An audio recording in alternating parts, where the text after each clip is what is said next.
जी हाँ, कोरोना महामारी का ब्रेक फेल होता हुआ नजर आ रहा है। ऐसे में सरकार कैसे कसेगी नकेल, आज इस पर खास तौर पर बात होगी। आपके साथ मैं हूं समीर अब्बास। देश में वायरस वाली महामारी का संकट और गहराता हुआ नजर आ रहा है और लगातार कोरोना वायरस के संक्रमण का दायरा बढ़ता हुआ नजर आ रहा है। आज अगले 1 घंटे तक हमारे साथ देश के नामी डॉक्टर्स जुड़ेंगे। इसके अलावा बीजेपी और कांग्रेस दोनों ही दलों के नेता हमारे साथ मौजूद होंगे और उनसे होंगे सवाल जवाब कि आखिर इस महामारी का संकट जो है इसका कैसे सामना करे देश, जो कि और विकराल होता जा रहा है। कोरोना की रफ्तार और दूसरी बार मार पहले से भी ज्यादा घातक साबित हो रही। कोरोना पर लगातार हो रही रिसर्च से खुलासा हुआ है कि एक बार ठीक होने के बाद भी लोगों को दूसरी बार कोरोना का संक्रमण हो रहा है और ये पहले से भी ज्यादा खतरनाक साबित हो रहा है। दूसरी बार हुए संक्रमण में मरीजों की हालत और गंभीर देखी गई है। उधर कोरोना वैक्सीन को लेकर अच्छी खबर नहीं है। अब तक कोई भी टीका इस वायरस से निपटने में 100% कारगर साबित नहीं हुआ है। हालांकि अमेरिकी राष्ट्रपति डोनाल्ड ट्रंप ने फिर एक बार वैक्सीन पर हौसला बढ़ाने वाला दावा किया है। उधर सऊदी अरब ने भारत में कोरोना के हालात को देखते हुए एक बार फिर भारत से जाने वाली फ्लाइट्स पर रोक लगा दी है। देश के 7 राज्यों के 60 जिलों में कोरोना का संकट लगातार बढ़ता जा रहा है और बुधवार को एक केंद्रीय मंत्री के कोरोना से निधन के बाद लोगों में डर और बढ़ गया है। आज इन तमाम खबरों पर रहेगी हमारी नजर, लेकिन सबसे पहले इस वक्त की बड़ी अपडेट आपको दे दें। कोरोना वायरस पर रिसर्च में बड़ा खुलासा हुआ है। कोरोना दूसरी बार होने पर ज्यादा गंभीर हो जाता है। मुंबई में 4 हेल्थ वर्कर्स को दोबारा कोरोना हुआ है। हेल्थ वर्कर्स के सैंपल्स की जांच में चौंकाने वाले तथ्य सामने आए। जांच में पता चला है कि दूसरी बार संक्रमण ज्यादा गंभीर स्थिति में था। तो ये आप देखिए, आमतौर पर यह माना जाता है कि जिसे कोरोना वायरस का संक्रमण होता है और वो पॉजिटिव से जब नेगेटिव होता है तो उसकी बॉडीज में एंटीबॉडीज डेवलप हो जाते हैं, जिसकी वजह से कोरोना दोबारा नहीं हो सकता। लेकिन अब कहीं ना कहीं यह धारणा बदलती हुई नजर आ रही है। कोरोना दूसरी बार होने पर ज्यादा गंभीर हो रहा है। यह जानकारी सामने आई है क्योंकि मुंबई के जो 4 हेल्थ वर्कर्स थे उनको दूसरी बार संक्रमण हो गया है और दूसरी बार जब उन्हें संक्रमण हुआ तो वो और ज्यादा गंभीर था।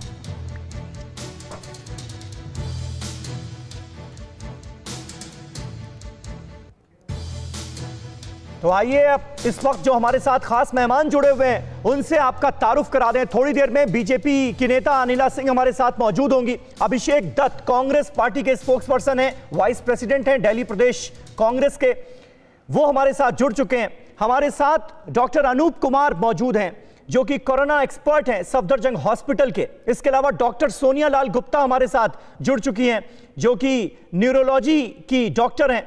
उनसे भी हम बात करेंगे। एपिलेप्सी हो, हेडेक हो, इसकी वो एक्सपर्ट मानी जाती हैं। मनीष झा हमारे संवाददाता हमारे साथ मौजूद हैं। इसके अलावा कुमार कुंदन हमारे सहयोगी इस वक्त हमारे साथ मौजूद हैं। कुमार, कुल मिलाकर कहा यह जा रहा है कि यह कोरोना का सेकेंड फेज है। अगले 3 महीने और ज्यादा क्रूशियल होने वाले हैं हम सब के लिए, लेकिन क्या आधिकारिक तौर पर इसे माना भी जा रहा है कि कोरोना का दूसरा फेज शुरू हो गया है और यह घातक साबित हो सकता है पहले से ज्यादा?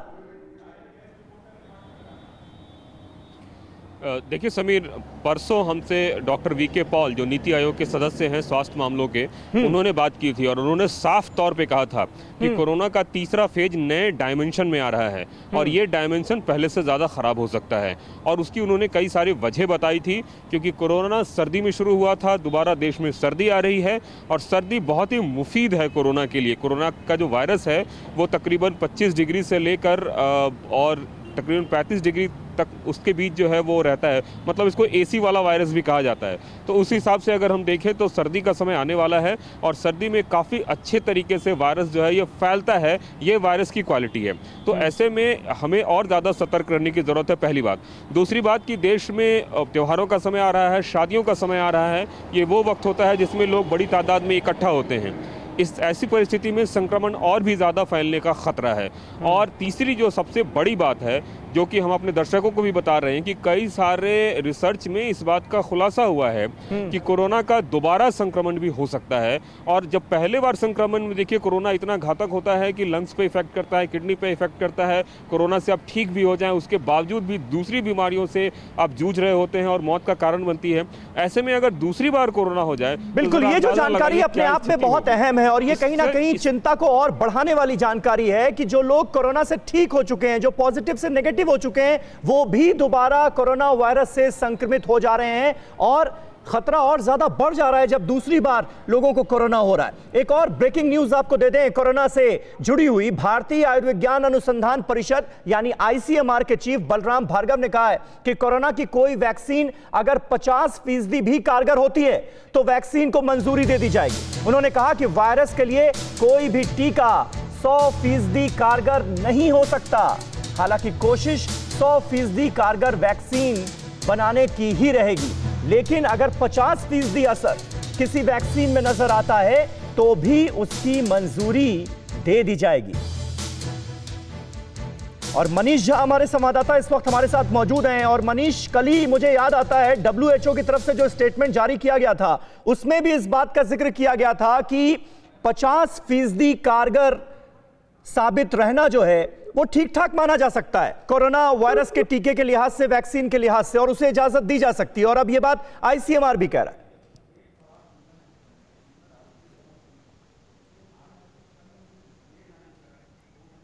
नहीं लगता है मनीष, हमारे संवाददाता जो हैं वो इस वक्त हमारे साथ उनका संपर्क नहीं हो पा रहा है। हमारे साथ डॉक्टर सोनिया लाल गुप्ता मौजूद हैं। डॉक्टर सोनिया, किस तरह से आप देखती हैं कोरोना के इस फेज को जिसमें ऐसे लोग जो कि पॉजिटिव थे, इलाज के बाद नेगेटिव हुए, उनमें दोबारा संक्रमण हो रहा है? बिल्कुल समीर, तो ये डेफिनेटली एक बहुत वरिंग बात है कि रीइंफेक्शन हो रही है। तो इससे पता चलता है कि इम्यूनिटी शायद सब में डेवलप नहीं होगी। दूसरी बात ये है कि इससे ये भी पता चलता है कि हेल्थ केयर वर्कर्स को रिस्क ज्यादा है क्योंकि उनका एक्सपोजर कंसिस्टेंटली ज्यादा है। तो ये इन्फॉर्मेशन में बाहर निकल के आती है कि जिन लोगों का एक्सपोजर ज्यादा होगा क्या उनमें रीइंफेक्शन का रेट ज्यादा होगा। एंड तीसरी बात निकल के आती है कि क्या म्यूटेटेड, मतलब डिफरेंट म्यूटेशन का इसमें वायरस था। तो हमें ये बात तो पता है कि कोरोना वायरस के अंदर भी डिफरेंट अलग अलग तरह की म्यूटेशंस हैं और according to the mutation symptoms mild से सिवियर हो सकते हैं। तो उन्होंने ये भी देखा था कि इसमें म्यूटेशन भी डिफरेंट है। तो डेफिनेटली ये वरीसम है। इससे अब हमें ये देखना पड़ेगा जो वैक्सीन्स बन रही हैं उनमें वो कौन कौन सी म्यूटेशंस दे रहे हैं, वो कितनी इफेक्टिव निकलेंगी। पर एट दिस पॉइंट ये वरीसम बात है स्पेशली हेल्थ केयर वर्कर्स के लिए जिनका कंसिस्टेंटली डिस्पाइट टेकिंग प्रिकॉशंस एक एक्सपोजर रहेगा। डॉक्टर अनूप कुमार हमारे साथ मौजूद हैं, कोरोना एक्सपर्ट हैं। डॉक्टर कुमार, आप किस तरह से देखते हैं, क्योंकि वैक्सीन्स को लेकर जो बात सामने आ रही है कि भाई 50% भी अगर कारगर वैक्सीन हुई तो उसकी इजाजत दी जा सकती है, क्या अभी जितनी भी रिसर्च हुई है कोरोना वायरस को लेकर, जितनी भी जानकारियां सामने आई हैं, उसके बेसिस पर यह राहत वाली खबर मानी जाए या फिर कहीं ना कहीं चिंता भी इस खबर के सामने आने के बाद जहन में आती है कि भाई अभी तक क्या हम इस काबिल नहीं हो पाए हैं कि ये ऐलान भी कर पाएं कि इतने वक्त तक वैक्सीन आ जाएगी?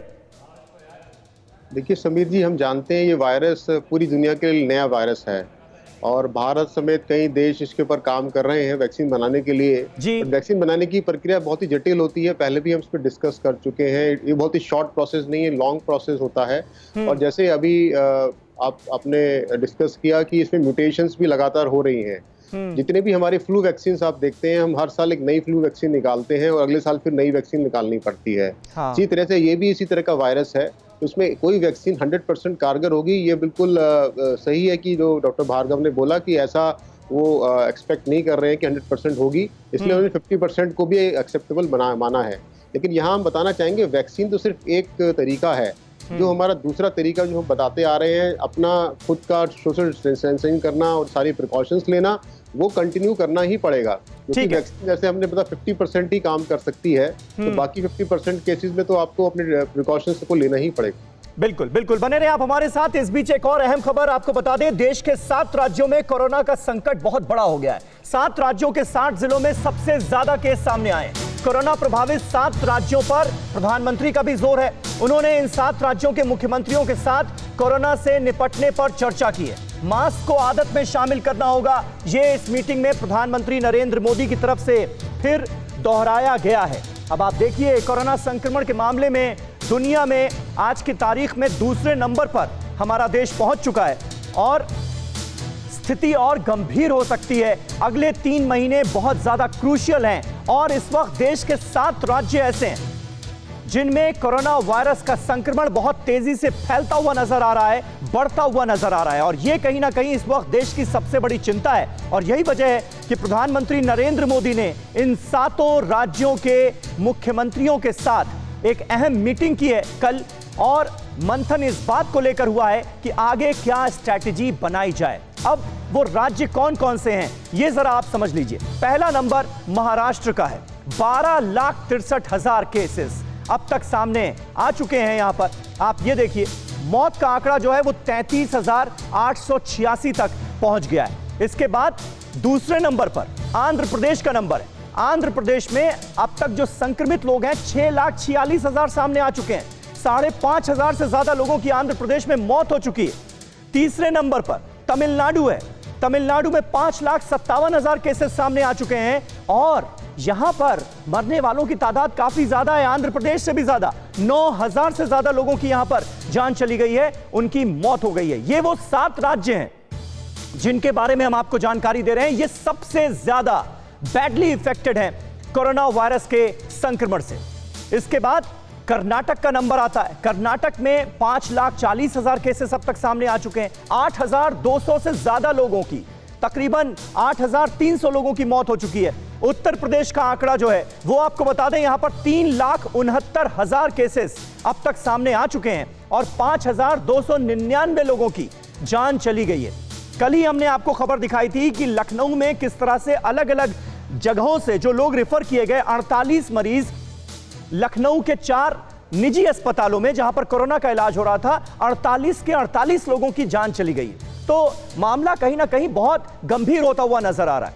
इसके बाद पश्चिम बंगाल का नंबर है। 2,34,000 केसेस अब तक सामने आ चुके हैं। 4,544 लोगों की अब तक मौत हो चुकी है। और हमारे साथ मनीष झा हमारे संवाददाता मौजूद है। मनीष, ये बताइए कि कल प्रधानमंत्री नरेंद्र मोदी ने जब ये 7 राज्य जो सबसे ज्यादा इफेक्टेड हैं कोरोना वायरस के संक्रमण से, इनके मुख्यमंत्रियों से बातचीत की तो आगे की स्ट्रैटेजी क्या बनती हुई नजर आ रही है? प्रधानमंत्री ने क्या सलाह दी?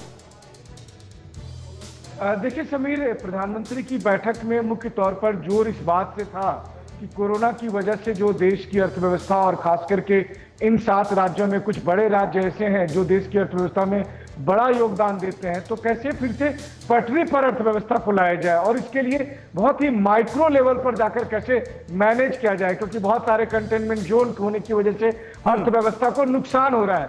तो कुल मिलाकर अगर देखें, हालांकि ये जरूरत भी है कि देश को अर्थव्यवस्था को पटरी पर लाना है तो आपको ये सब कुछ करना होगा, लेकिन एक तरफ जो कोरोना के आंकड़े हैं और देखिए कि जिस समय ये मीटिंग चल रही थी ठीक उसी समय ये जानकारी भी आई कि केंद्रीय मंत्री सुरेश अंगड़ी का निधन हो गया है। बिल्कुल। तो आप अगर इन सब चीजों को मिलाकर देखें तो देश के सामने अभी चुनौती ये है कि अगर आप जो अर्थव्यवस्था जो इस समय डगमगाई हुई है उसको बचाने के लिए आगे बढ़ते हैं तो कोरोना के जो आंकड़े हैं वो आपको दुनिया में नंबर 1 की तरफ बढ़ा रहे हैं।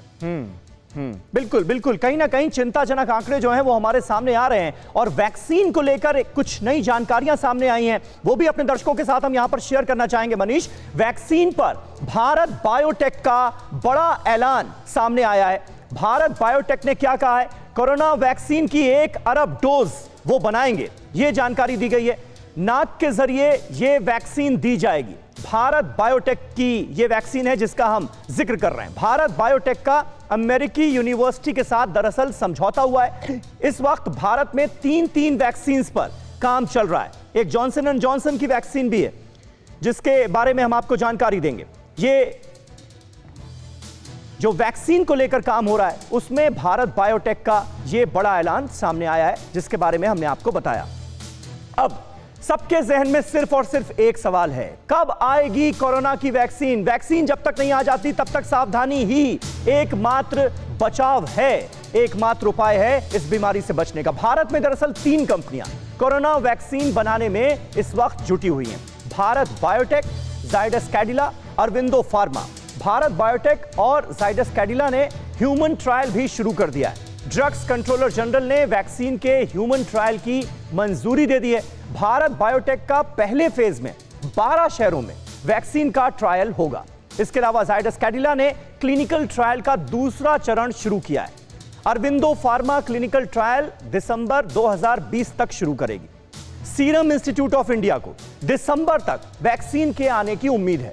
सीरम इंस्टीट्यूट की ऑक्सफोर्ड की जो वैक्सीन का क्लिनिकल परीक्षण है वो भी जारी है। और इसी में एक जानकारी मैं और जोड़ दूं, जॉनसन एंड जॉनसन जो कंपनी है वो भी परीक्षण कर रही है और उसका परीक्षण भी आखिरी फेज में पहुंच चुका है। ये सारी जो वैक्सीन हैं इनकी 2 खुराक की जरूरत है। जॉनसन एंड जॉनसन की जो वैक्सीन आने वाली है उसकी सिर्फ 1 खुराक ही काफी होगी। ये जानकारियां जो हैं ये फिलहाल अभी वैक्सीन को लेकर सामने आई हैं। अनिला सिंह हमारे साथ इस वक्त भारतीय जनता पार्टी की प्रवक्ता हैं, वो हमारे साथ जुड़ गई हैं। अनिला सिंह जी, कुल मिलाकर ऐसा लग रहा है कि जब तक वैक्सीन नहीं आ जाती तब तक सिर्फ और सिर्फ बचाव जो है वो सावधानी ही है इस बीमारी से। और कल प्रधानमंत्री नरेंद्र मोदी ने जब 7 राज्यों के मुख्यमंत्रियों से बातचीत की, मंथन हुआ इस बीमारी को लेकर, तो उसका लबोलुआब भी कुल मिलाकर यही रहा। बिल्कुल ठीक बात कह रहे हैं आप समीर जी कि जब तक कोई वैक्सीन नहीं आ जाती है, इसका कोई टीका नहीं आ जाता है, हम क्या कर सकते हैं? हम केवल और केवल अपने आप को बचाने का उपाय कर सकते हैं। और जब से ये पैंडेमिक, ये महामारी जो है हमारे देश में आई है, लगातार चाहे वो केंद्र की सरकार रही हो और चाहे राज्य की सरकारें रही हो, कंटिन्यूअसली लगातार जो है एक जागरूकता का कार्यक्रम वो करती चली आई है अलग अलग माध्यम से, चाहे वो टेलीविजन हो, चाहे वो प्रिंट हो, चाहे वो सोशल मीडिया प्लेटफॉर्म्स हो या घर घर जाकर बताना हो। हर प्रकार के प्रयास किए जा रहे हैं कि भाई आप जो है अलग थोड़ी दूरी बनाकर रखिए।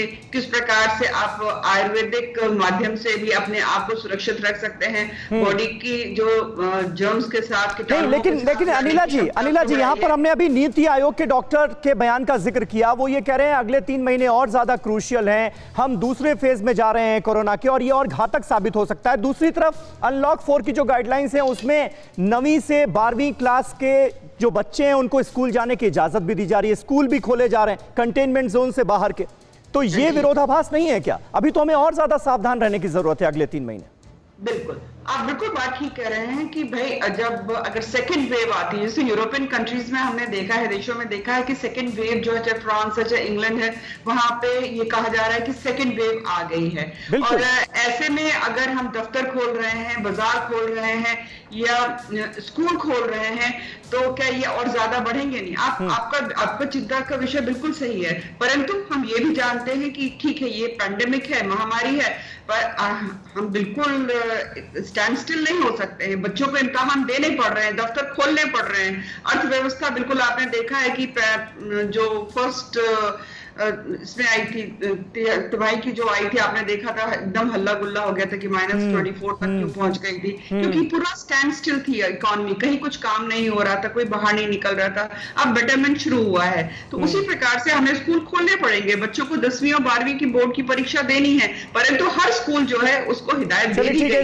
इस पर अभिषेक जी की भी मैं राय लूंगा। कांग्रेस पार्टी के प्रवक्ता भी हमारे साथ मौजूद हैं। इस बीच एक ब्रेकिंग न्यूज हमारे पास आ रही है वैक्सीन से ही जुड़ी हुई, वो आपको बता दें।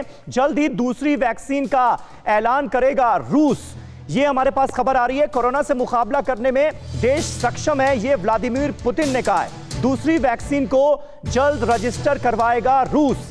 वैक्सीन सभी देशों को बांटने को तैयार है रशिया, ये जानकारी सामने आ रही है। और दूसरी वैक्सीन को जल्द ही रजिस्टर करवाने की तैयारी रशिया की तरफ से की जा रही है।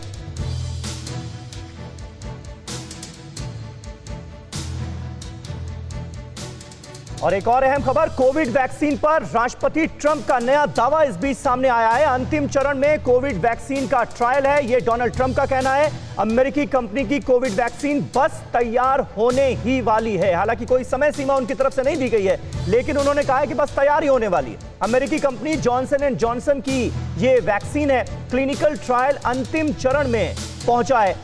ये डोनाल्ड ट्रंप कह रहे हैं जल्द ही बड़ी राहत लेकर आएगी कोरोना वैक्सीन। थोड़ी देर पहले जॉनसन एंड जॉनसन की वैक्सीन का मैंने जिक्र किया था और कहीं ना कहीं उसी का जिक्र करते हुए नजर आ रहे हैं डोनाल्ड ट्रंप भी।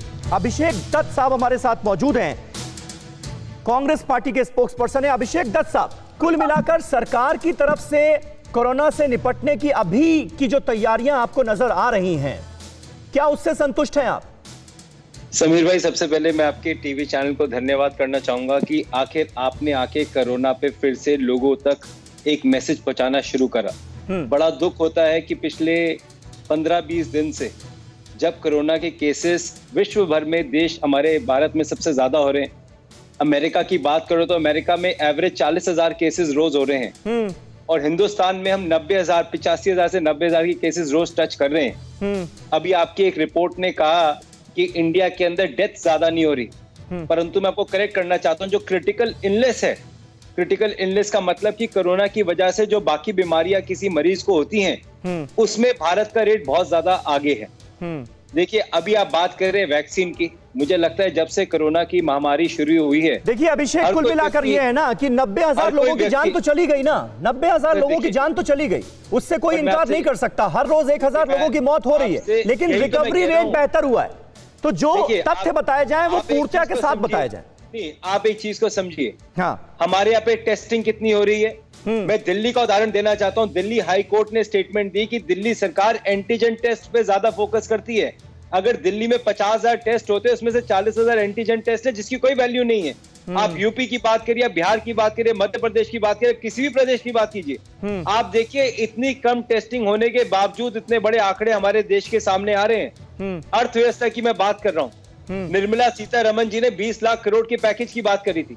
अभिषेक जी छोड़िए ना 20 लाख करोड़ के पैकेज की, अभी मौजूदा वक्त की बात कीजिए ना। मैं ये कह रहा हूं कि प्रधानमंत्री ने जब मीटिंग की 7 राज्यों के मुख्यमंत्रियों के साथ, तो कांग्रेस पार्टी ने ये सारी चिंताएं जाहिर की ना। एक सेकंड, मैं सबसे चुप हूं, मैं सबको सुन रहा हूं। लोग बाहर रोड पे क्यों आ रहे हैं? सोशल डिस्टेंसिंग क्यों ब्रेक हो रही है? क्यों संक्रमण बढ़ रहा है? बिकॉज लोगों को जो फाइनेंशियल पैकेज घर चलाने के लिए चाहिए वो नहीं मिल पा रहा। एक आदमी की आज की डेट में जिसकी ईएमआई है, जिसका मोनिटोरियम खत्म होने वाला है, उसको रोड पे आना पड़ रहा है। मैं आपसे पूछ रहा हूं कि ये सारी चिंताएं आप लोगों ने प्रधानमंत्री के साथ मीटिंग में जाहिर की या नहीं की? मैं आपको बताना चाहता हूं, जब WHO की गाइडलाइन, नहीं मैं जनवरी की बात कर रहा हूं, कांग्रेस पार्टी, अगर आप राहुल गांधी जी के ट्वीट देखेंगे, जनवरी से लेके अब तक लगातार हम कोरोना वायरस पे सरकार को सचेत करते आ रहे हैं। जब आप बात कर रहे थे कि टेस्टिंग बढ़ाओ, आप किट्स बढ़ाओ, आप बात कर रहे थे मध्य प्रदेश की। सरदार की, इस सरकार की प्रायोरिटीज क्या है? इस सरकार की प्रायोरिटीज कभी भी कोरोना वायरस नहीं थी। प्रधानमंत्री जी ने बात करी थी महाभारत का उदाहरण देके, 21 दिन के अंदर, हम 21 दिन के बाद आज कितने महीने हो चुके हैं और हिंदुस्तान में सबसे लेट। ठीक है, यानी अभिषेक आपके कहने का मतलब है सरकार की तैयारियां नाकाफी हैं, प्रायोरिटीज जो है उनकी लिस्ट में कोरोना जो है वो कहीं ना कहीं नीचे है, इस वजह से ये सारी दिक्कतें हो रही हैं। बने रहे आप हमारे साथ, बातचीत जारी रहेगी। इस बीच अहम खबर ये आ रही है कि भारत में बढ़ते कोरोना केसेस पर सऊदी अरब भी अलर्ट हो गया है। भारत से आने जाने वाली उड़ानों पर सऊदी अरब ने रोक लगा दी है। भारत, ब्राजील और अर्जेंटीना से यात्रा निलंबित कर दी है सऊदी अरब ने। सऊदी सरकार के आधिकारिक न्योते पर ही सिर्फ छूट मिलेगी, यानी अगर सरकार की तरफ से किसी को आधिकारिक न्योता होगा तो वही सऊदी अरब जा सकता है हिंदुस्तान से। हांगकांग ने भी भारत से यात्रा पर रोक लगाई थी और अब सऊदी अरब की तरफ से भी ये कदम उठाया गया है। हमारे साथ कुमार कुंदन मौजूद हैं और कुमार, ये सारी जानकारियां इस बात की गवाही दे रही हैं कि हालात जो हैं वो गंभीर होते जा रहे हैं हिंदुस्तान में भी, और बहुत गंभीरता की जरूरत है अगर हम इसको रोकने के लिए कदम उठा रहे हैं तो। बिल्कुल समीर, और कल प्रधानमंत्री ने जो राज्यों के मुख्यमंत्रियों के साथ बैठक की थी उसमें बाकायदा उन्होंने 2 बातें बहुत अहम बोली। पहली बात ये कि लोकल लेवल पे क्या लॉकडाउन लगाया जा सकता है, यदि हाँ तो राज्य सरकार इसके बारे में विचार करे। ये अपने आप में बहुत बड़ी और बहुत अहम खबर है। प्रधानमंत्री ने यह साफ कर दिया एक तरीके से कि राज्य अगर चाहें तो लोकल स्तर पर वो लॉकडाउन लगा सकते हैं, पहली बात। दूसरी बात, राज्यों को जो फंड आता है, SDRF स्टेट डिजास्टर फंड जो आता है, उसको 35% से बढ़ा के उन्होंने 50% तक करने की इजाजत दे दी है। अच्छा। तो एक तरीके से यह मान लिया जाए कि स्थिति सही में बहुत खराब हो रही है और जिस लॉकडाउन की हम बात पहले कर रहे थे अब हम अनलॉक में जा रहे हैं, लेकिन छोटे स्तर पर क्या सेमी लॉकडाउन लगाया जा सकता है? जैसे मान लीजिए कि दिल्ली शहर है, दिल्ली शहर के कुछ इलाके में, जैसा अभिषेक दत्त भी बता रहे थे, उन इलाकों में अगर बहुत ज़्यादा केसेस आ जा रहे हैं तो क्या उन इलाकों में हम लॉकडाउन कर सकते हैं? जैसे कि चीन ने वुहान को किया, चारों तरफ से लॉकडाउन कर दिया, कोई आ नहीं जा सकता है, कोई जा नहीं सकता है। तो एक तरीके से फिर से इस तरीके से संदेश दिया जा रहा है कि हम क्या कर सकते हैं। और दूसरा उपाय जो वैक्सीन है, उसके फिलहाल अभी अगले 3-4 महीने में कोई आसार दिख नहीं रहा है। समीर, मैंने खुद भी वैक्सीन के लिए अपना ट्रायल, ह्यूमन ट्रायल में अपना नाम लिखवाया है और मैंने भी वैक्सीन ली है अभी, लेकिन जो स्थिति दिख रही है उसमें ऐसा लग रहा है कि दिसंबर से पहले कुछ होना नहीं है। रूस की जो वैक्सीन आने वाली है उसको लेकर भी कहा जा रहा है बिल्कुल आसार यही नजर आ रहे हैं कि अगले साल तक ही, अगले साल की शुरुआत में ही वैक्सीन जो है वो आ पाएगी। इस बीच एक और अहम खबर दिल्ली का आपने जिक्र किया, कुमार कुंदन, कोरोना से मनीष सिसोदिया जो कि डिप्टी सीएम है दिल्ली के, उनकी भी तबीयत बिगड़ी है। मनीष सिसोदिया को एलएनजेपी अस्पताल में भर्ती करवाया गया है। मनीष को बुखार और ऑक्सीजन की शिकायत है, सांस लेने में दिक्कत हो रही है थोड़ी। 14 सितंबर को मनीष सिसोदिया कोरोना पॉजिटिव हुए थे और अभी भी उनका इलाज चल रहा है। 14 सितंबर से मनीष सिसोदिया होम आइसोलेशन में थे, लेकिन अब तबीयत बिगड़ने के बाद उन्हें अस्पताल में भर्ती कराना पड़ा है। हमारे साथ तमाम डॉक्टर्स भी इस वक्त मौजूद हैं। डॉक्टर सोनिया, 7 राज्यों के 60 जिले इस वक्त बैडली इफेक्टेड हैं कोरोना से। जो आंकड़े हैं वो इस बात की गवाही दे रहे हैं। क्या आपको लगता है कि इस वक्त मौजूदा सूरत हाल में कोरोना का समाधान जो है वो सीमित लॉकडाउन है?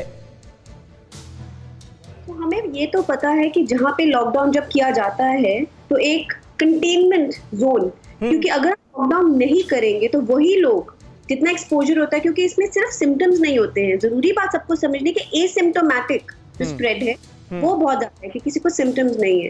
तो आई थिंक ये कंसिडर किया जा सकता है, क्योंकि at a certain level India को अभी कुछ जिले में उनको जरूरत है लॉकडाउन, इस मिनी लॉकडाउन की कंटेनमेंट जोन बनाया जाए, क्योंकि स्प्रेड हमें रोकना जरूरी है।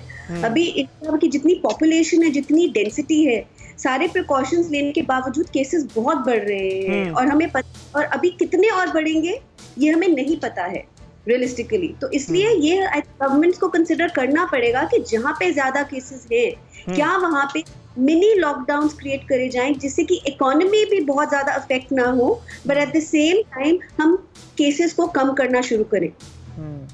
बिल्कुल, डॉक्टर अनूप हमारे साथ मौजूद हैं। और डॉक्टर अनूप, शायद इसी वजह से जो प्रधानमंत्री ने कल मीटिंग की है तो उसमें माइक्रो कंटेनमेंट जोन का उन्होंने जिक्र किया कि हमें माइक्रो कंटेनमेंट जोन जो है वो चिन्हित करने पड़ेंगे और उस पर ज्यादा ध्यान देना पड़ेगा। क्या ये वक्त की जरूरत है इस वक्त आपके हिसाब से भी? बिल्कुल समीर जी, ये इस समय वक्त की बिल्कुल जरूरत है। जैसे आप जानते हैं भारत सरकार की पॉलिसी है कि ज़्यादा से ज़्यादा टेस्ट किए जाएँ, ट्रेस किया जाए और ट्रीट किया जाए। उसी की नेक्स्ट पॉलिसी हम मान सकते हैं कि कंटेनमेंट जोन्स को बढ़ाया जाए। और जैसे आप कह रहे हैं कि माननीय प्रधानमंत्री जी ने ऑलरेडी ये सुझाव दे दिया है, और मुझे लगता है आने वाले कुछ दिनों में ये और बड़ी तेजी से प्रक्रिया आगे चलने वाली है। और जहाँ जहाँ पर ज़्यादा हाई पॉजिटिविटी रेट आ रहा है वहाँ पर हमें कंटेनमेंट जोन और बढ़ाने ही पड़ेंगे। लेकिन यहाँ पर एक संदेश और देना चाहेंगे कि यहाँ सरकार तो जब से पूरी कोशिश कर रही है, लेकिन मेरे को कहते बड़ा दुख होता है कि जो हमारी जनता है वो अभी थोड़ा अपने गार्ड्स को लोअर डाउन करके और प्रिकॉशंस को भूल रही है। तो यहाँ हमें नहीं भूलना चाहिए, हम कुछ भी कर लें, अगर जनता सहयोग नहीं देगी तो ये प्रयास सफल नहीं होने वाले। नहीं, सही बात आप कह रहे हैं सर। बिल्कुल, हमें कहीं ना कहीं इस बात को एक्सेप्ट करना होगा कि हम सब लापरवाह होते जा रहे हैं कोरोना को लेकर, और जो आंकड़े हैं वो साफ इस बात की गवाही दे रहे हैं कि कोरोना अभी गया नहीं है, हालात और गंभीर हुए। उसके बावजूद ये लापरवाही जो है ये खतरनाक साबित हो सकती है। 24 घंटे में कोरोना के 86,508 नए केस सामने आ गए। ये इस वक्त का ताजा आंकड़ा आपको बता रहे हैं। 24 घंटे में कोरोना से 1,129 लोगों की जान चली गई है। देखिए, एक बार फिर 1000 से आंकड़ा बढ़ गया मौत का। 1,129 लोगों की जान गई।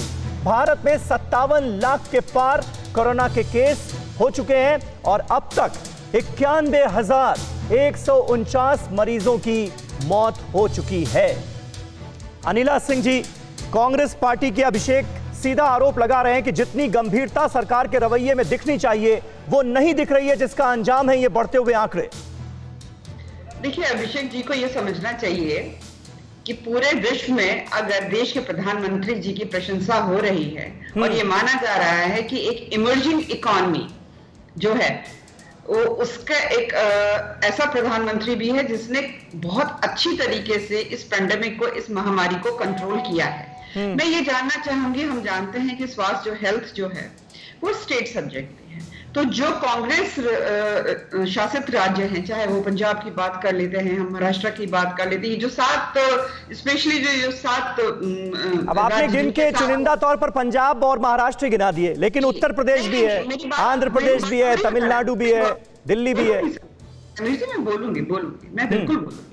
देखिए, ऐसा है कि मैंने अपनी बात की शुरुआत में कांग्रेस शासित प्रदेशों के विषय में कुछ भी नहीं बोला, क्योंकि मुझको ये लगता है कि ये वो महामारी है जिससे हमें मिलकर लड़ाई कर लड़नी सही बात है। और प्रदेश के प्रधानमंत्री और राज्यों के मुख्यमंत्री जो है प्रवक्ता यहाँ आकर बैठकर कुछ भी बोलते रहे, वो मिलकर ही इस लड़ाई को लड़ रहे हैं। देखिए, उत्तर प्रदेश का विषय आपने उठाया, मैं उत्तर प्रदेश से आती हूँ समीर जी, आप स्टूडियो भी उत्तर प्रदेश में ही है।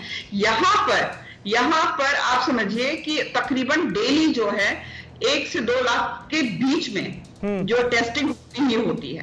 एक 24 करोड़ की आबादी वाला ये देश है, पूरा 16 देश इस प्रकार के हैं जिसकी आबादी हमारे उत्तर प्रदेश की आबादी के बराबर है।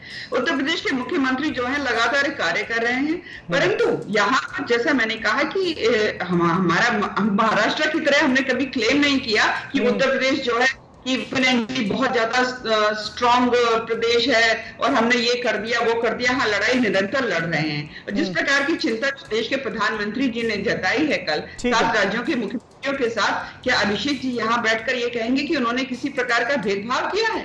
परंतु मैं अभिषेक जल्दी से एक छोटा सा रिएक्शन इस पर। सबसे पहले मैं बीजेपी के प्रवक्ता को 2 चीजें बताना चाहता हूं। अगर आप इकोनॉमी की बात करो तो डिबेट के बाद में आप जीडीपी की हालत देख लेना, अनएम्प्लॉयमेंट की देख लेना। मैंने बड़ी स्पष्ट बात करी कि लोग घर से बाहर क्यों निकल रहे हैं। अभी आपके एक प्रवक्ता ने कहा कि जनता की गलती है, जनता की बिल्कुल गलती नहीं है।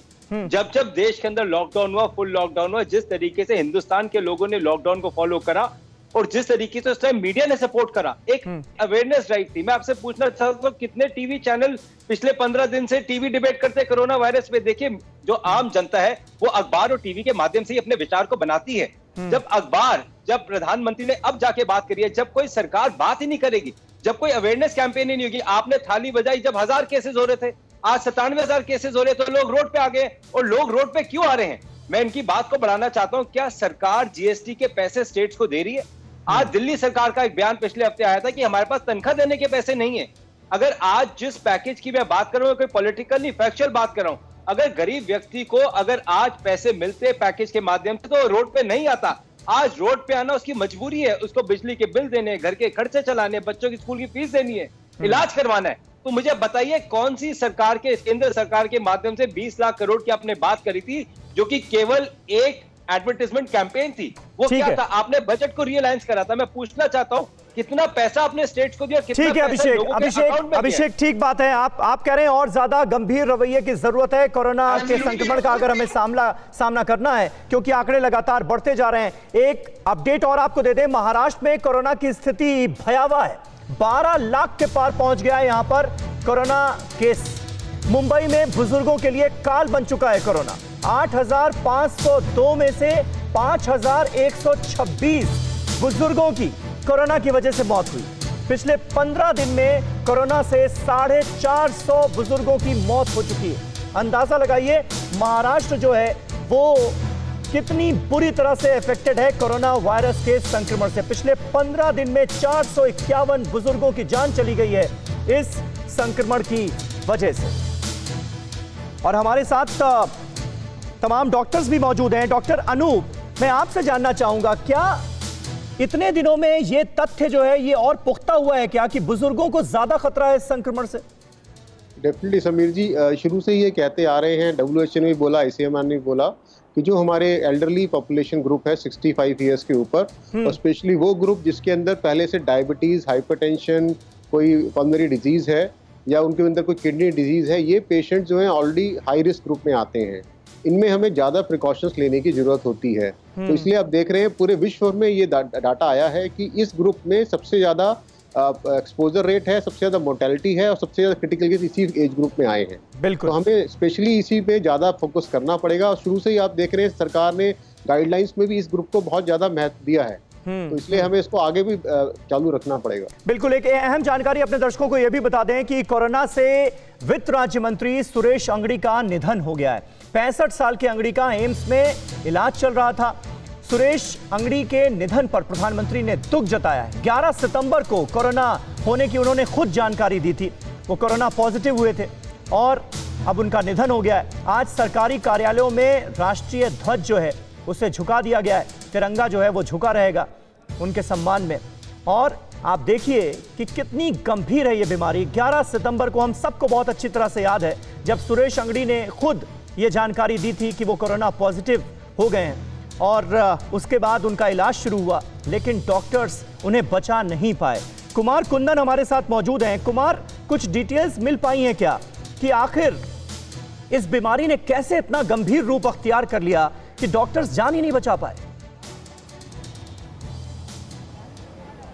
देखिए समीर, सबसे जो बड़ी बात है इस बीमारी में, वायरस का अटैक सीधे आपके लंग्स पे होता है और यह निर्भर करता है कि अगर आप में पहले से कोई बीमारी है, क्या आप हाई रिस्क जोन में हैं या हाई रिस्क ग्रुप में हैं, तो उन लोगों को बहुत ही परेशानी होती है। ख़ास करके जिन लोगों को पहले से कोई बीमारी है, डायबिटीज़ है या फिर हाइपरटेंशन है या फिर हेडेक है, जैसा कि डॉक्टर्स बता रहे थे हमारे पैनल पे, ऐसी स्थिति में अब बहुत ज़्यादा मुश्किल आ रही है। जहाँ तक सुरेश अंगड़ी की बात करें तो वो एक हाई रिस्क जोन में ऑलरेडी थे, 65 ईयर ओल्ड थे और बहुत सही कुछ थे। कल की बात बता रहा हूँ, कल दिन में उन्होंने बाकायदा जेपी नड्डा के ट्वीट को रीट्वीट किया है और कल तक सब कुछ एक ठीक लग रहा था, लेकिन ऑल ऑफ द सडन उनको कार्डियक अरेस्ट आया और उनके बाद उनका निधन हो गया। तो लंग्स पे इतना ज़्यादा बुरा असर डालता है ये, जिसकी मतलब जितनी भी बात की जाए कम है, पहली बात। दूसरी बात, जो लोग ठीक हो जा रहे हैं उनका भी लंग्स बहुत अच्छा नहीं रहता है। ऐसे में ज़्यादा ज़रूरी है कि वो प्रॉपर अपना चेकअप करवाएं डॉक्टर के पास जाके, बेशक वो ठीक हो गए हों।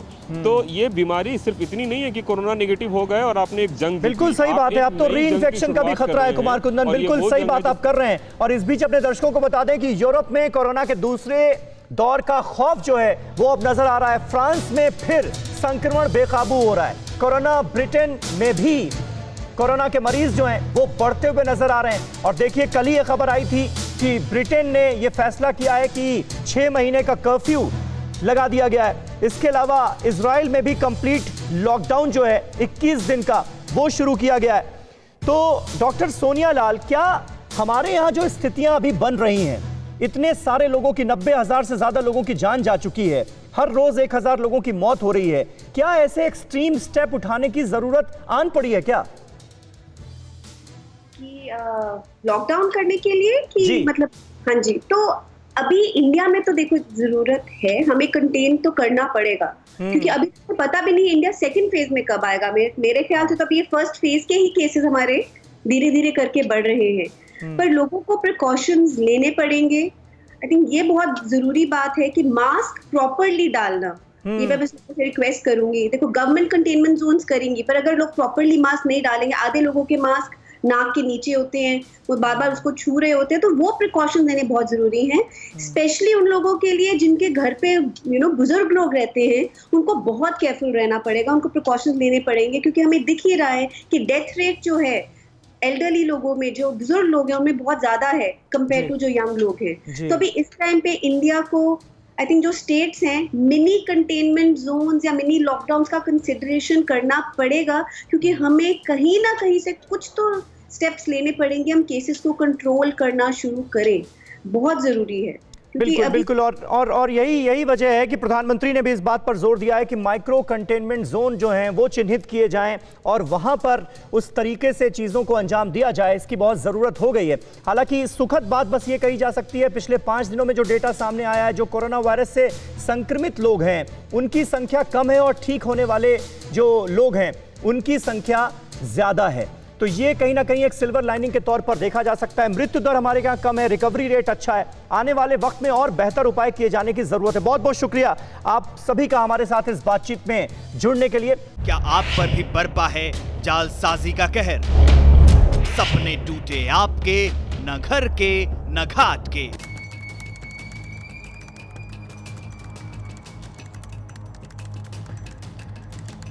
देखिए लूट घर हर रात 9:30 बजे। फिक्र आपकी,